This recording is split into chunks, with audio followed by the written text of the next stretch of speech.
All right. So is there a way for you to talk about per acre for this technology, or is that solely dependent on all these other factors?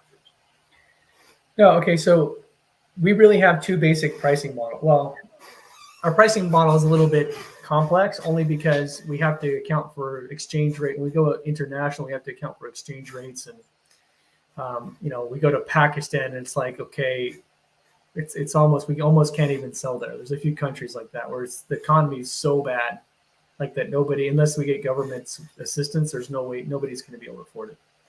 But here in America, like our standard pricing would be somewhere like $200 an acre for corn or soybeans or wheat, the commodity broad acre type crops. And we do more like $500 an acre for specialty crops. And really the real cost is $500 an acre, but we know we're not going to sell any corn guys for $500 an acre. It's just not going to happen. So we've kind of made that concession and said, okay, well, if we can make like this much profit on a corn guy that get 1,000 acres, it would be worth it, right? Versus, okay, I can make a decent profit, on a grape guy or a pepper guy or a tomato guy, but knowing that that guy is going to get a lot more profit, because if I increase his yield by 20%, he's making 10,000, 20,000 an acre. He's not worried about the 500 he's paying me, right? But a corn guy, that if I get him at 20%, that might only be 300 an acre, 400 an acre, right? So that might be, you're spending 200 to get 300. Still a benefit, but not necessarily like the eye-opening, oh my God, I'm going to make a ton more money with this, right? Right. So it's market driven or crop driven, crop specific. Yeah. So roughly 200, 500 an acre is a safe place to kind of guesstimate whether you want to get involved in this. Yeah. And then, like I said, if we're in another country, I mean, we'll work with the farmer as long as it makes sense for us.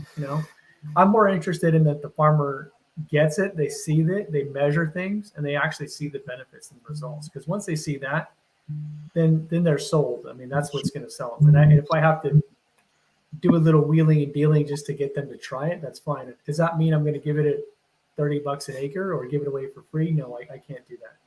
I'm just not, and I'm not going to, because every time I'm giving it for free, the farmer just puts it on a field somewhere, forgets all about it, and then comes back to me at the end. Well, I didn't see a difference. Well, did you look? No. Did you measure? No.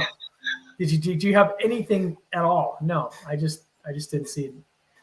Meanwhile, that corn has been mixed in with everything else, and it's like, okay, they probably got a 25% difference in yield, and they just didn't see it because they have 1,000 acres, right? So, I know at least that. If I have a little skin in the game, at least then I know that they have an incentive to at least pay attention to it, right? So.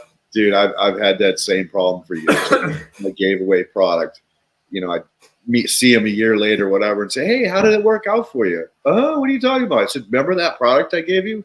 "Oh shit, I put that in the garage. I forgot all about it." That's even worse. They didn't even use it at all. Oh, it's still on my desk in there. What? Yep. You have a $20,000 piece of equipment that's sitting on your desk, collecting dust. Thanks. But so I totally. That's on us. We learned our lesson. Yeah, I totally get that. If you force them to put some skin in the game, they will be financially responsible with the gift that you gave them.